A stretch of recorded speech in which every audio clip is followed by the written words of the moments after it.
Okay, it's June 9th, and yesterday, June 8th, the World Health Organization announced that according to their very detailed studies of numerous countries and lots of tracing, that asymptomatic carriers, which is already a loaded term, but basically it means people who supposedly have COVID but have absolutely no symptoms, do not transmit the disease, or if they do, it's very rare.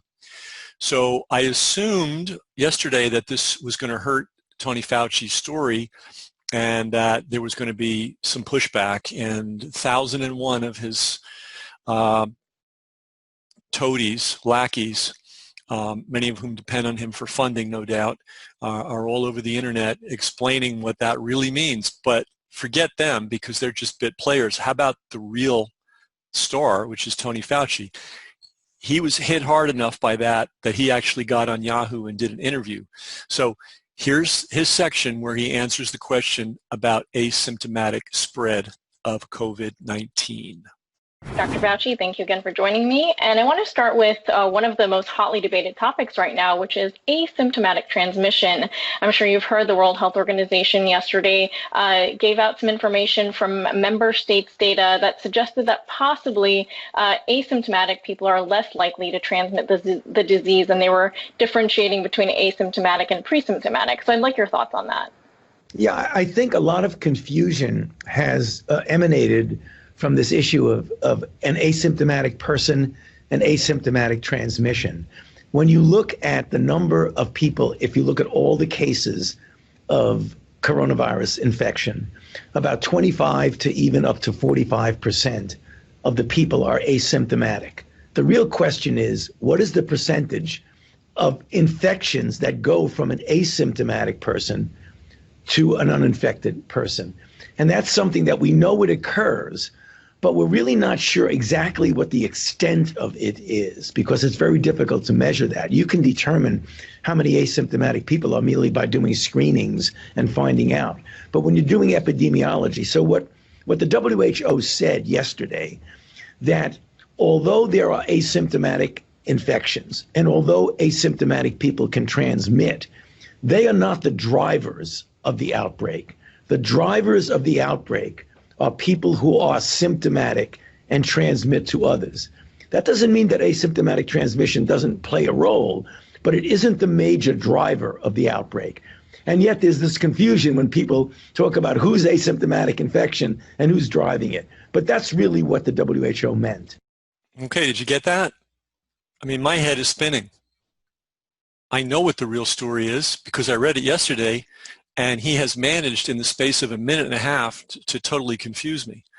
Now, thanks to the magic of videotape, we're going to go through this thing one piece at a time. But before we do, let's remember why this is so important.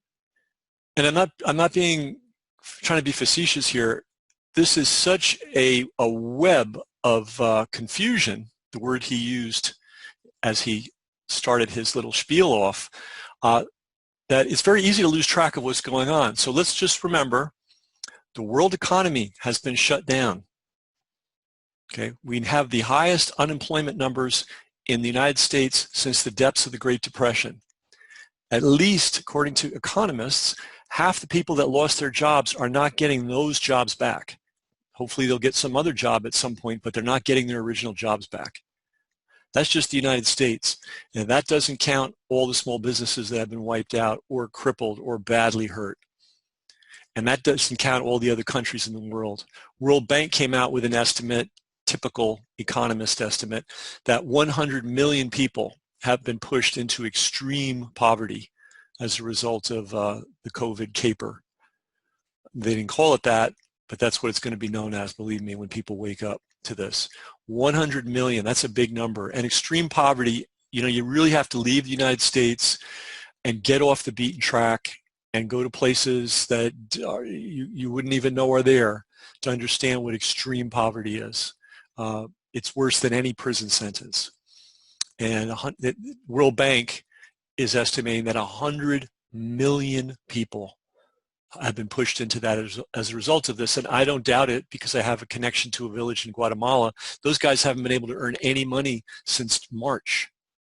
And for them, that's no eating. So this is quite a serious thing. So that's why we're paying attention to this. And the shutdown is entirely based on the idea that everybody's out there just randomly spreading this thing without rhyme or reason. We don't know who's spreading it. We don't know. Therefore, we have to shut everybody down. Everybody needs a mask. Everybody has to stay home. Every business has to close. Well, if people that don't have symptoms don't spread it, that changes everything, doesn't it? But Tony Fauci, he's earning his keep. People have asked me, Ken, what's his motivation? And you know what? I'm not a psychiatrist. I don't know what his motivation is. All I can do is look at what he's doing and comment on it. So let's look at the very first bit of his spiel. Yeah, I think a lot of confusion has emanated from this issue of an asymptomatic person and asymptomatic transmission. Okay, he starts out saying there's been a lot of confusion. There's no confusion.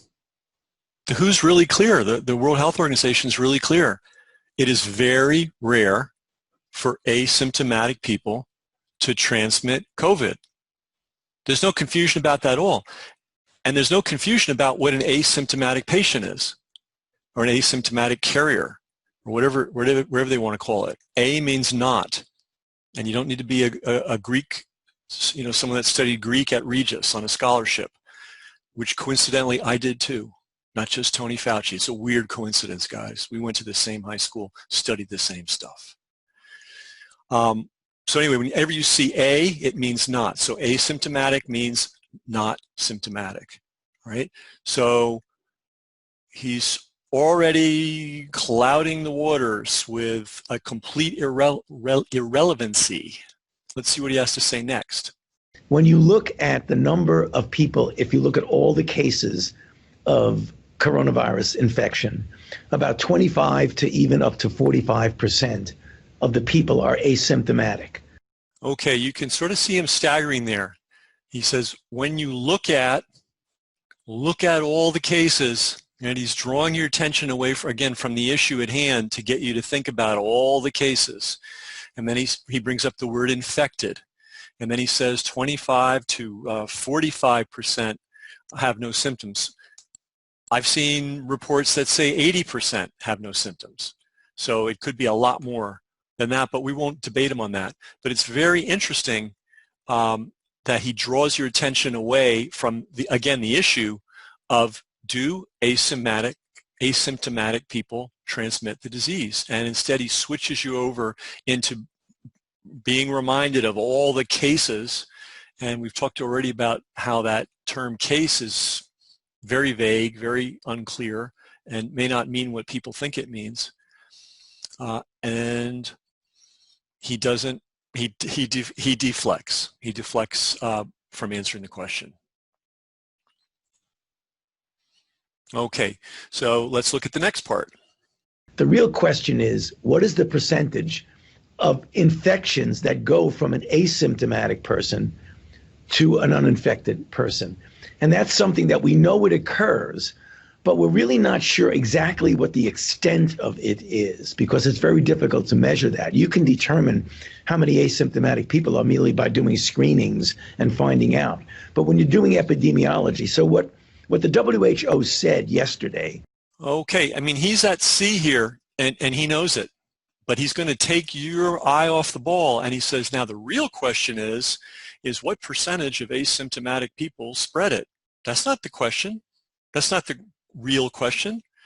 That's already been explained by the World Health Organization. It's very rare. We don't have a number for it, but they said it's very rare. So that should. So the real question is not what percentage and so on.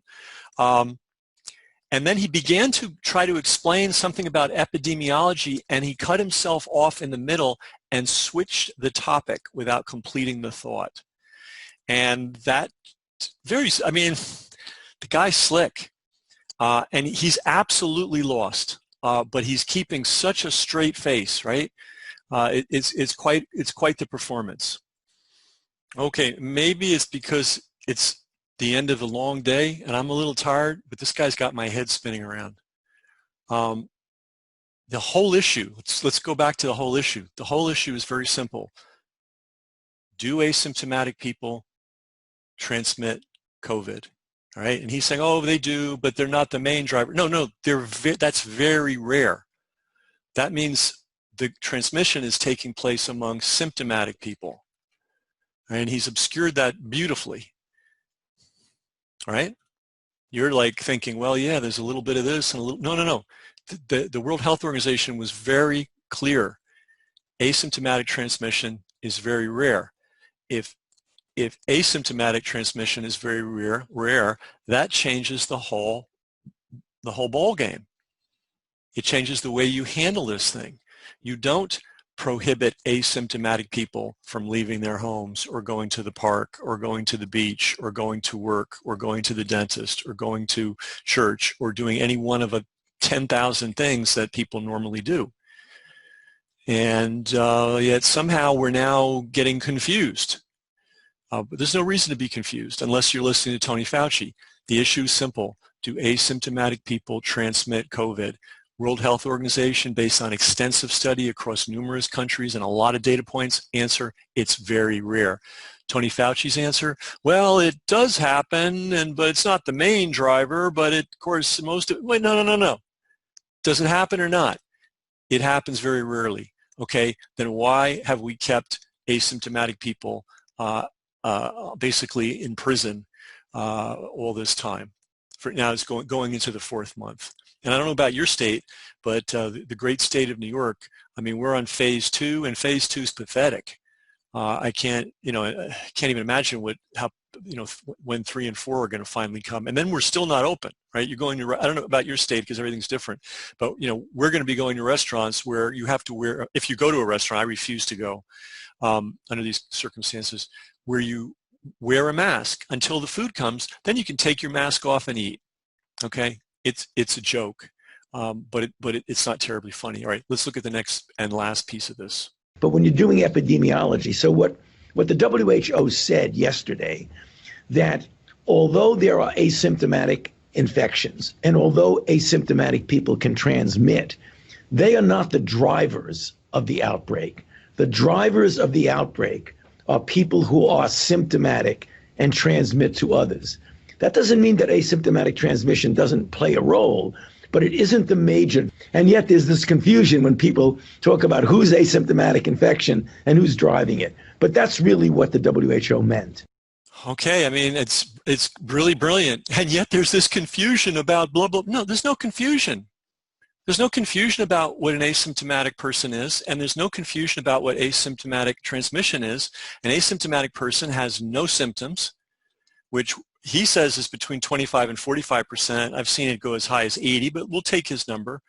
But the bottom line is if you're asymptomatic, you are not, it's very rare for you to transmit. That's the beginning, middle, and end of the story. But it's all confused. It's not confused. But this guy is really slicker than slick. I don't know if he actually believes what he's saying, if he's so used to conning people.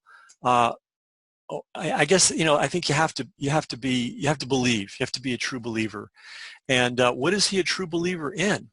And we're going to find that out in the next clip, because he's very confused about what's asymptomatic and what's not symptomatic. And this, he wants to make sure we're confused. But there's one thing he's not confused about. And let's watch the next excerpt. Everyone should understand when either I or other people talk about projections of vaccines, when you may or may not get it. You've got to realize there is no guarantee at all that we are going to have a safe and effective vaccine. We feel, and I'll use my terminology, cautiously optimistic that we will actually be successful. So we're counting on being successful. The rate at which we do it is something important. We say we're doing it very quickly and at risk. It isn't risk of safety. We're not compromising safety. We're not compromising scientific integrity. What we're doing is that we're going along at a pace where under the normal development of a vaccine, you would go to one step, wait to see if you're successful, then make an investment in the next step. Then when you're successful, make an investment in the next step. The reason for that is caution, because if you get stopped at this step, you don't want to have to waste all the money of the investment. Companies do that because they can't risk resources.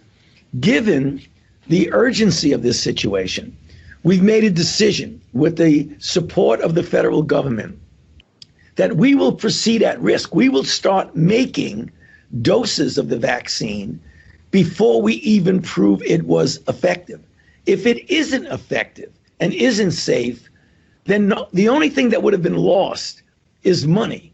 But we feel it's worth it to gain those extra months. And that's the reason why we're moving more quickly than usual, because when people hear quickly, they say, oh my goodness, are we compromising safety? Are we compromising scientific integrity? The answer is we're not.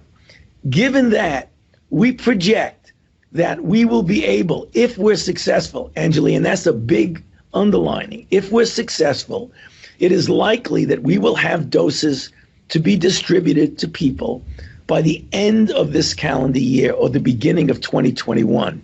And then you ask, well, who's going to get it? Obviously, ultimately, you want everyone who needs it to get it.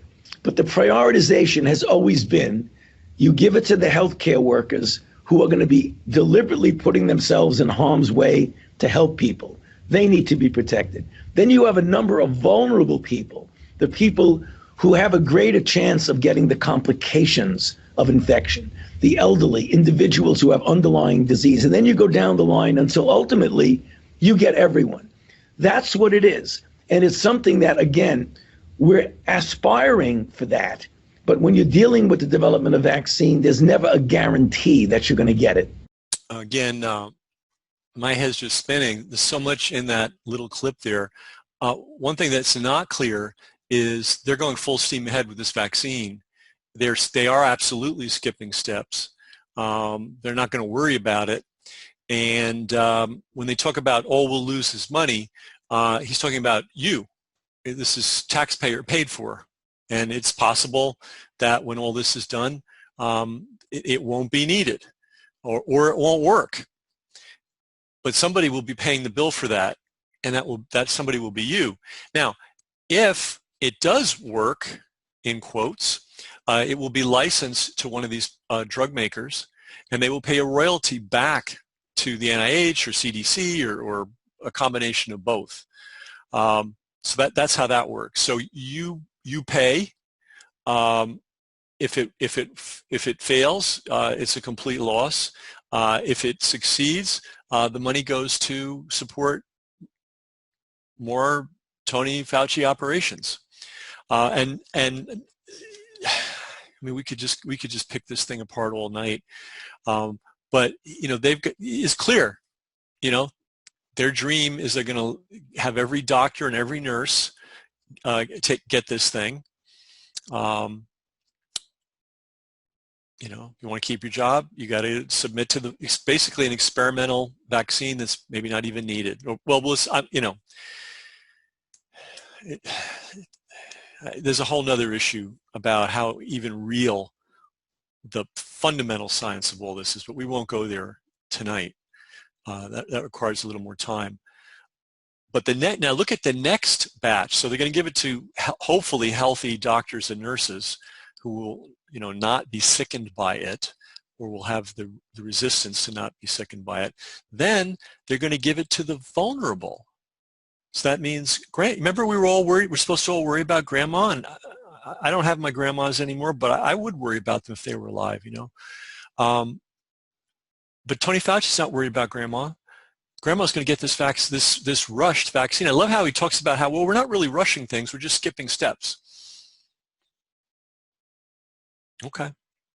So first, doctors and nurses, then the vulnerable, the immune compromised, the elderly, because they're vulnerable to COVID. And then he's really clear, then everybody. He's got it all, they've got it all planned out. And this is the part of the interview where he's very animated and pretty clear. This is because this is what it's all about for him. It's not about stopping the spread or educating people or showing people how to stay safe or any of that. It's about keeping this thing going as long as humanly possible until the vaccines are ready, at which point a percentage of the population will be clamoring for them. And you don't need 100% of the population to clamor. You just need, even just 10 or 15% zealots making a noise about how much we need the vaccine, and out comes that vaccine for everybody. So that's really what the plan is here. So this is sort of an experiment, production-wise, doing this very rapidly. I mean, we just got the video an hour ago, and I'm going through it right now really fast. But we're going to play it one more time, and now based on the things I pointed out to you, watch it and listen to it again, and tell me what you see. Dr. Fauci, thank you again for joining me. And I want to start with one of the most hotly debated topics right now, which is asymptomatic transmission. I'm sure you've heard the World Health Organization yesterday gave out some information from member states' data that suggested that possibly asymptomatic people are less likely to transmit the disease, and they were differentiating between asymptomatic and pre-symptomatic. So I'd like your thoughts on that. Yeah, I think a lot of confusion has emanated from this issue of an asymptomatic person and asymptomatic transmission. When you look at the number of people, if you look at all the cases of coronavirus infection, about 25 to even up to 45% of the people are asymptomatic. The real question is, what is the percentage of infections that go from an asymptomatic person to an uninfected person? And that's something that we know it occurs, but we're really not sure exactly what the extent of it is, because it's very difficult to measure that. You can determine how many asymptomatic people are merely by doing screenings and finding out. But when you're doing epidemiology, so what the WHO said yesterday, that although there are asymptomatic infections and although asymptomatic people can transmit, they are not the drivers of the outbreak. The drivers of the outbreak are people who are symptomatic and transmit to others. That doesn't mean that asymptomatic transmission doesn't play a role, but it isn't the major driver of the outbreak. And yet there's this confusion when people talk about who's asymptomatic infection and who's driving it. But that's really what the WHO meant.